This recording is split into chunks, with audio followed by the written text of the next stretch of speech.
Let us assume कि asset का total और लाइबिलिटी का टोटल सेम है. Let us assume asset and liability is same. तो अगर लॉन्ग टर्म लाइबिलिटी हम इक्वल्स टू एक्स लेते हैं,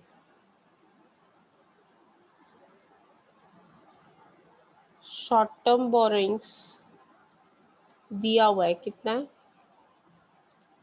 500 lakhs और equity share holders fund is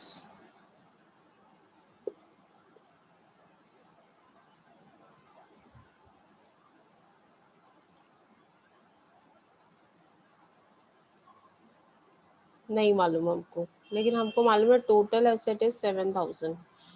तो 7,000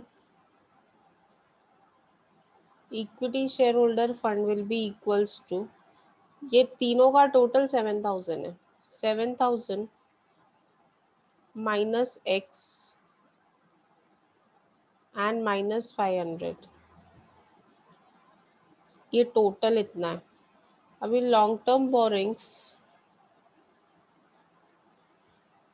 ये एक्चुअली टोटल एसेट नहीं होना चाहिए था, शायद टोटल डेब्ट्स होना चाहिए था. Let us try. मेरे ख्याल से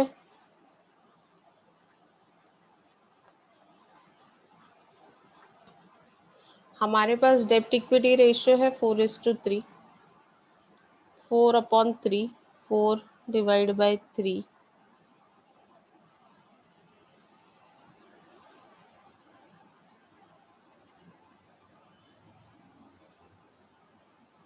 एंड हमने अज्यूम किया है कि हमारी लॉन्ग टर्म लाइबिलिटी है x and share holders fund is 7,000 minus x minus 500. ये हमारा अजम्पशन है कि एसेट साइड का टोटल अगर 7,000 है तो लाइबिलिटी साइड का भी टोटल 7,000 होगा. लाइबिलिटी साइड में तीन चीजें होती है, एक शेयर होल्डर्स फंड होता है, एक लॉन्ग टर्म लाइबिलिटी होती है और एक करंट लाइबिलिटी होती है. पता है ना आप लोगों को. तो मैंने अज्यूम किया कि लॉन्ग टर्म लाइबिलिटी एक्स है, शॉर्ट टर्म हमको पता है 500 है. तो इक्विटी शेयर होल्डर क्या होगा 7,000 माइनस एक्स माइनस 500.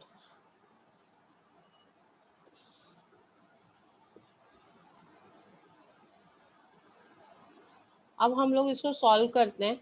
ये 7,000 माइनस एक्स, ये इसको इधर लेके आते हैं, 4 इंटू करते हैं. 4 into 7,000 minus x minus 500 and ma'am hmm. Ma'am confuse हो रहा है, रिपीट करोगे? हाँ कर रही हूँ, एक मिनट रुका. ये जरा ना मेरे को इसमें टाइप करने में इशू हो रहा है, एक बार मैं लिख लूँ then I am going to explain.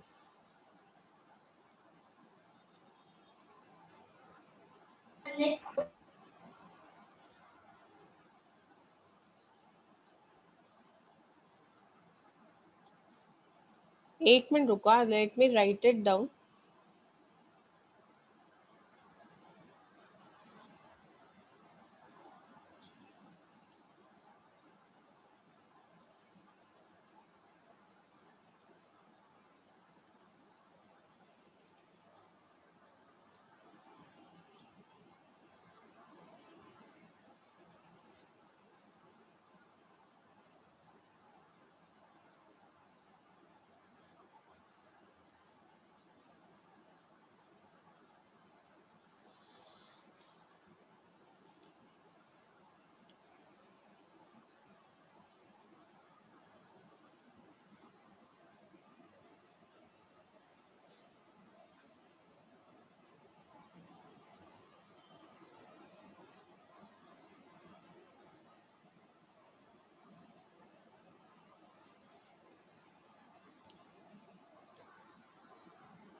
It seems there is some mistake, लेकिन मैं आप लोगों को एक्सप्लेन करती हूँ कि मैंने क्या किया।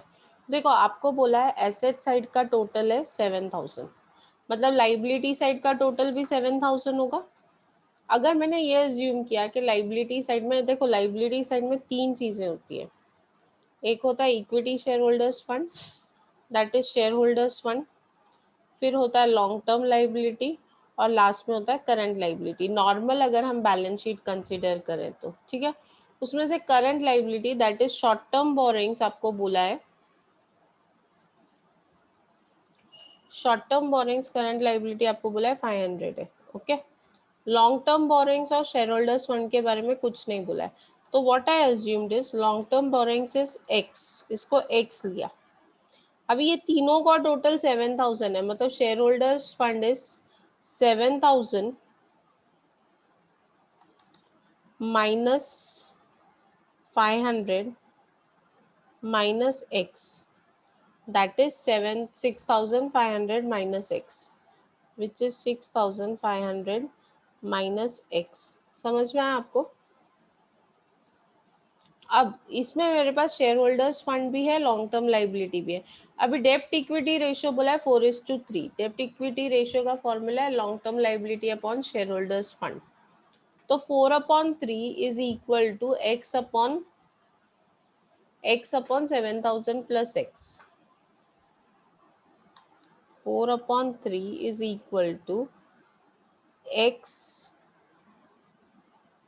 divided by 6500 माइनस x भी मैं ले सकती हूँ, 6500 माइनस x। ये डेप्ट इक्विटी के रेशियो का फॉर्मूला मैंने पुट किया। बहुत डिफिकल्ट हो रहा है इसमें से करवाना।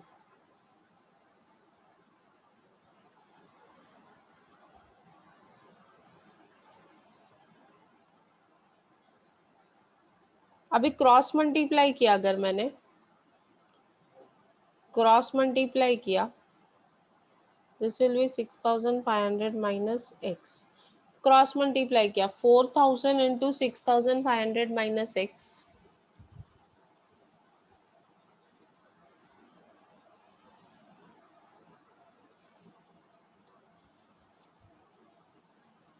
और यहाँ पे x इंटू 3 किया, क्रॉस मल्टीप्लाई किया। What I did is cross multiplication. ये 6500 को 4 से मल्टीप्लाई किया और x को 3 से मल्टीप्लाई किया, ब्रैकेट ओपन किया, तो आई गॉट 6500 इंटू 4 करो कितना होता है, 6500 इंटू 4 कितना होता है, 26000। 26000 माइनस 4x। अब ये जब मैंने सॉल्व किया तो ये -4x इधर आके +4x हो गया, मतलब ये हो गया 3x plus 4x, that is 26000 is equal to 7x। भी इसको सॉल्व किया, x is equal to 26000 divide by 7 करो। 26000 डिवाइड बाय 7 कितना होता है? I think it's not coming proper, but let us see क्या आ रहा है।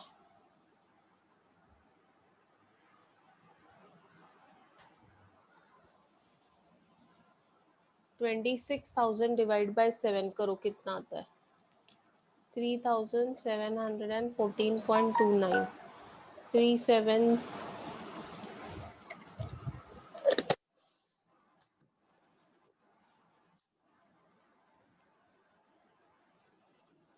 नाउ लेट अस चेक हमारा आंसर है क्या कहीं पे भी नियर बाय। नहीं है, मतलब जो हमने कैलकुलेशन किया उसमें कुछ तो मिस्टेक है। मिस्टेक क्या है? डेप्ट equity ratio can be long term liability upon share holders fund plus long term liability, ये वाला रेशियो होगा।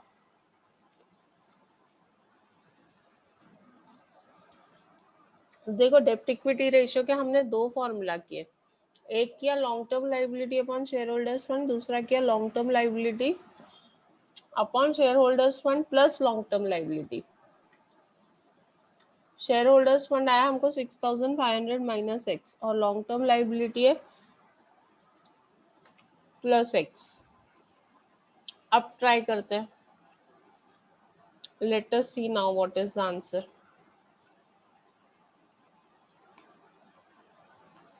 4/3 is equal to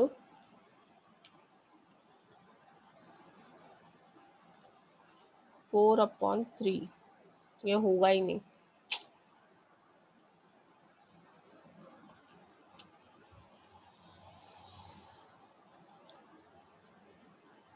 ये x/6500 होगा, x डिवाइडेड बाय 6500, और ये 4/3 एज इट इज होगा। अगर 4/3 करेंगे तो कितना होगा, 1.3333। x is equal to 6500 into 1.333333, कितना होता है, कितना होता है 6500 इंटू 1.333333। कुछ तो मेजर मिस्टेक है ये प्रॉब्लम में, ये प्रॉब्लम में ही मिस्टेक है मुझे लग रहा है, क्योंकि आंसर अभी आपका और बड़ा आएगा। आंसर विल बी स्टिल बिगर। कितना आ रहा है answer, 8667। It's not possible only, it's not possible only.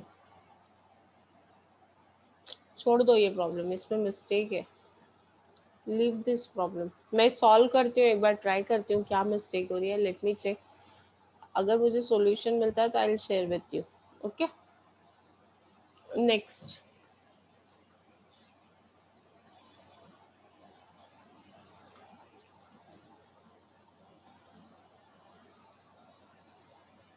Current liabilities and provision 150 दिया हुआ है, नेट सेल 700 दिया हुआ है, inventory turnover ratio is 7, current ratio is 1.5, receivables to quick asset ratio is 0.8।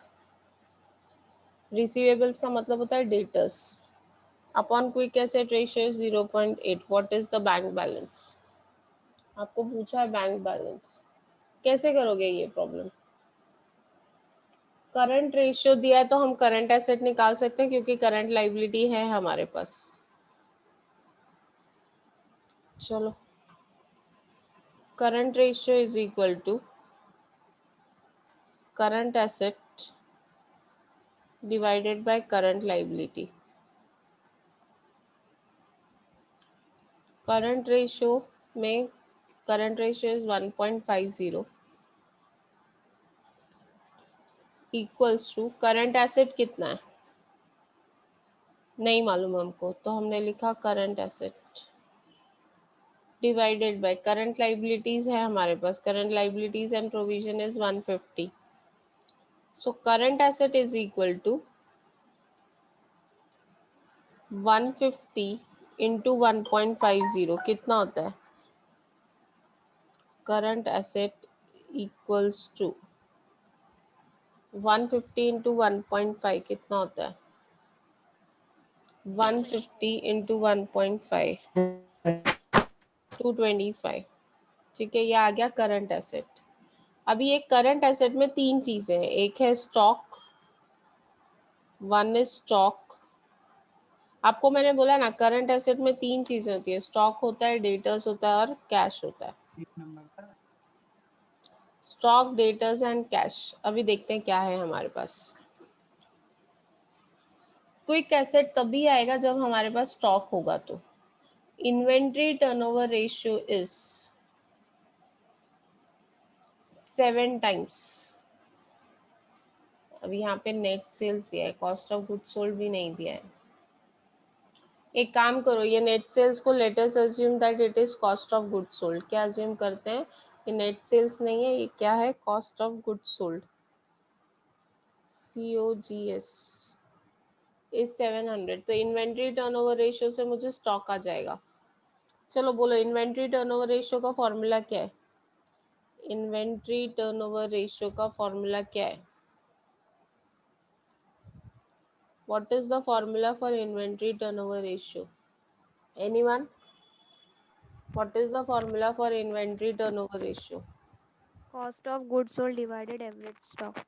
हाँ, एवरेज स्टॉक की जगह ना यहाँ पे हम लोग सिर्फ स्टॉक कंसिडर करेंगे. वो ऑप्शन है आपके पास, cost of goods sold divided by closing stock.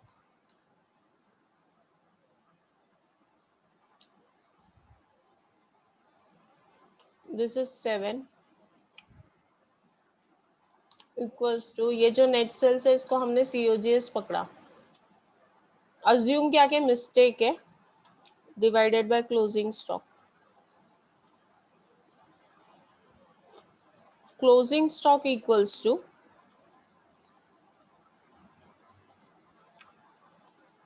700 divided by 7. That is closing stock equals to 100. Stock आ गया, स्टॉक आ गया, करंट एसेट आ गया. करंट एसेट में से अगर मैं स्टॉक माइनस कर दूं तो मुझे क्या मिलेगा? करंट एसेट है, करंट एसेट और स्टॉक है. अगर करंट एसेट में से स्टॉक माइनस कर दूंगी तो मुझे क्या मिलेगा? जल्दी बताओ, मैंने ये सुबह भी एक्सप्लेन किया था. करंट एसेट में से अगर मैं स्टॉक माइनस कर दूंगी तो मुझे क्या मिलेगा? करंट एसेट में 3 चीजें हैं, डेटर्स है, कैश है और स्टॉक है. अगर मैं करंट एसेट में से स्टॉक निकाल दूं तो क्या मिलेगा? Yes Atharva, very good. What you will get is quick asset. देखो स्टॉक निकाल दिया तो डेटर्स और कैश क्या है? क्विक एसेट है ना. तो अगर मैं क्लोजिंग स्टॉक 100 माइनस करती हूँ करंट एसेट में से तो मुझे क्विक एसेट मिलेगा. Are you getting it? So quick asset is equal to current asset minus stock. मैंने कल भी बताया था, आज सुबह भी बताया था, which is equal to 225 minus 100 which is 125. Quick asset is 125. अभी आपको receivable to quick asset ratio दिया है. रिसीवेबल, रिसीवेबल का मतलब होता है डेटर्स,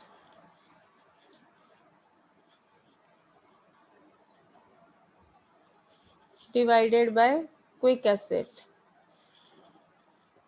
इज इक्वल टू 0.8. रिसीवेबल, जस्ट अ मिनट. हाँ मम्मी बोलो. नहीं नहीं नहीं, क्यों? लेक्चर चालू है, लेक्चर चालू है. मैं बात कर कॉल करती हूँ लेक्चर होने के बाद. Receivable, receivable divide by quick asset कितना है? अभी क्विक एसेट हमने निकाला ना 125 is equal to 0.8. So receivable equals to 0.8 into 125 कितना होता है? रिसीवेबल इक्वल्स टू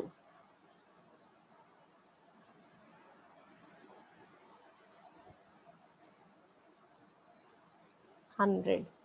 अभी 125 में से पहले हमने देखा करंट एसेट.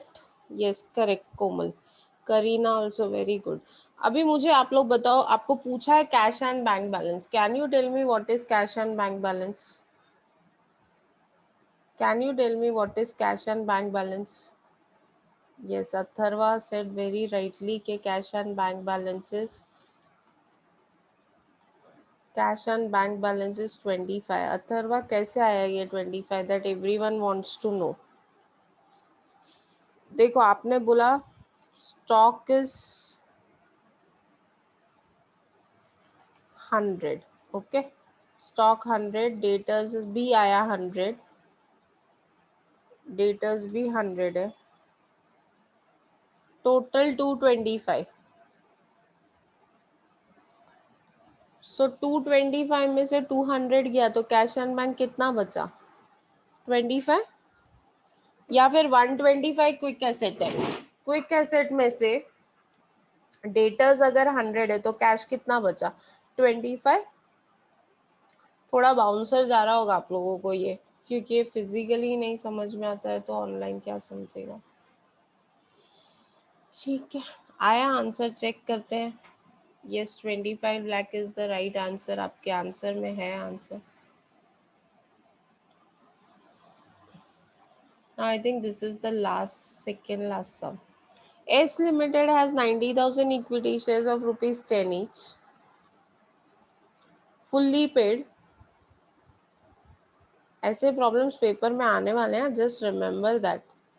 हवा में मत रहना, कुछ भी पूछूंगी मैं। ये टाइम पेपर बहुत टफ आने वाला है MCQ का।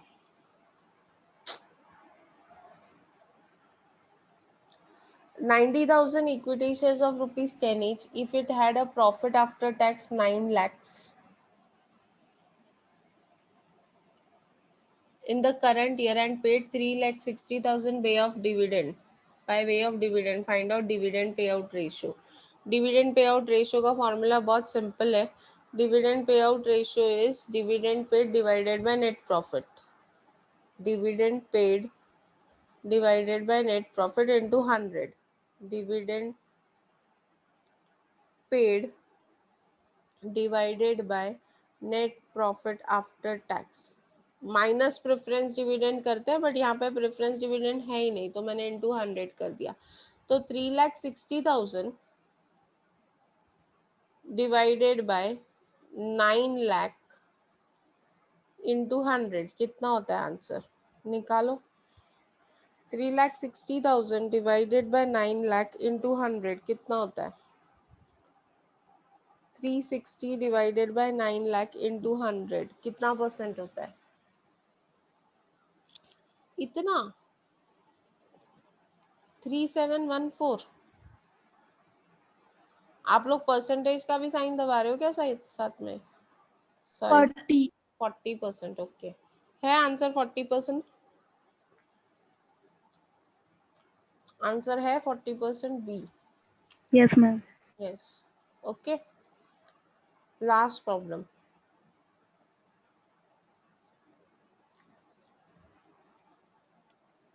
Profit after tax is 12 lakh, dividend per share is 10, number of outstanding equity share is 9,000, profit before tax 12 lakh है, डिविडेंड पर शेयर 10 रुपीज है। 9,000 शेयर्स के लिए कितना होगा? अगर पर शेयर 10 रुपीज है तो 9,000 शेयर्स के लिए कितना होगा? 9,000 into 10 that is 90,000।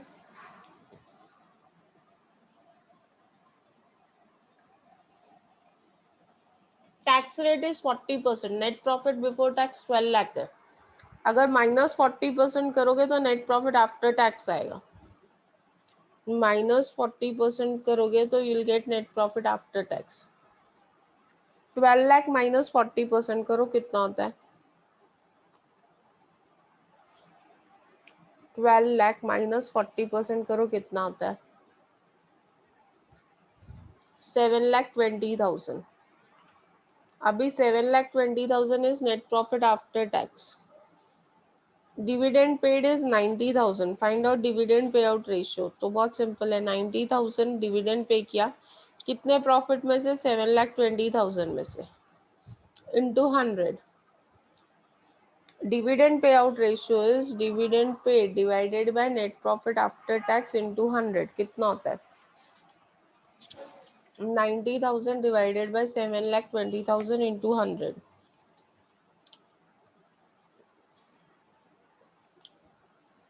90,000 divided by 7,20,000 into 100, 12.5%. This is your dividend payout ratio. समझ में आया ना? इस तरह के ऑब्जेक्टिव्स आपके पेपर में आने वाले हैं। Are you getting it? थोड़े सिंपलर देन दिस। ये डिविडेंड पे आउट रेशियो के जितना उससे सिंपल कुछ नहीं आएगा, but something similar to this will be there for your exam. You need to practise it. Okay, समझ में आया आप लोगों को? तो ऐसे टाइप के प्रॉब्लम्स आप लोग प्रैक्टिस करो। हम लोगों ने ऑलमोस्ट कितने प्रॉब्लम किए? We started with 100 problem, 100 to 124, so 120, almost 25 MCQs हमने ऐसे सॉल्व किए। Now you all practice this 25 MCQs for exam so that you will be able to do it. उसमें एक प्रॉब्लम रॉन्ग है,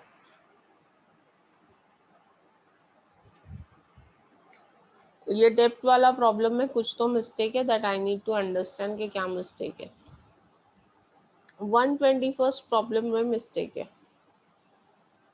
okay, so now what you will do is you will practice this. Tomorrow onwards we are starting with accounts. Okay, कल final account start करेंगे, so please be there for the lecture. Okay, see you all till then. Bye bye. Ratio analysis is over today. Practice more. I'll send some problem sheet to you so that you can practice formulas. Okay, bye bye, take care. Okay, ma'am. Okay.